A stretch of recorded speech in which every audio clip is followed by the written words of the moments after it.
অনেক চমৎকার একটা কালার, খুব স্ট্যান্ডার্ড একটা লুক দিবে। এই দেখেন, আমার কাছে তো খুবই সুন্দর লাগছে, আমি জানি না আপুদের কাছে কেমন লেগেছে। এটা কিন্তু খুবই সুন্দর। এই দেখেন অ্যাশ কালারের মধ্যে, এটার প্রিন্টটা কিন্তু আলাদা, হ্যাঁ এটার কাজটা কিন্তু আবার সম্পূর্ণ ভিন্ন। এই দেখেন এটার কাজটা সম্পূর্ণ ভিন্ন, কাপড়টা প্রত্যেকটাই কিন্তু এই যে পাকিস্তানি যে বারিশগুলো আছে সেগুলোর মধ্যে। আচ্ছা ঠিক আছে, নেক্সট ওয়ান দেখাচ্ছি, খুব সুন্দর অ্যান্টিক গোল্ডেন কালার। একটা ফ্যাশা গোল্ডেন থাকে ওরকম না। আমার ভিডিওতে যারা দেখেন, যারা রেগুলার দেখেন, আমার যে প্রোডাক্টটা আমি ভিডিওতে দেখাবো সেই প্রোডাক্টটাই যদি আপনি বাসায় গিয়ে না পারেন, আপনি সাথে সাথে আপনি ব্যাক করে দিতে পারবেন, কোনো সমস্যা নেই। আচ্ছা, এটা হচ্ছে অ্যান্টিক গোল্ডেনের মধ্যে, হ্যাঁ গোল্ডেন যে ফ্যাশা গোল্ডেন থাকে সেটা না, অ্যান্টিকের মধ্যে আছে।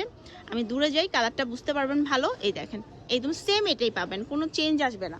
আমরা কোনো রকম কালার শেড করছি না, কোনো রকম ফিল্টার দিচ্ছি না, একদম সরাসরি যেই কালার আছে সেই কালারই। ম্যাক্সিমাম টাইম দেখা যায়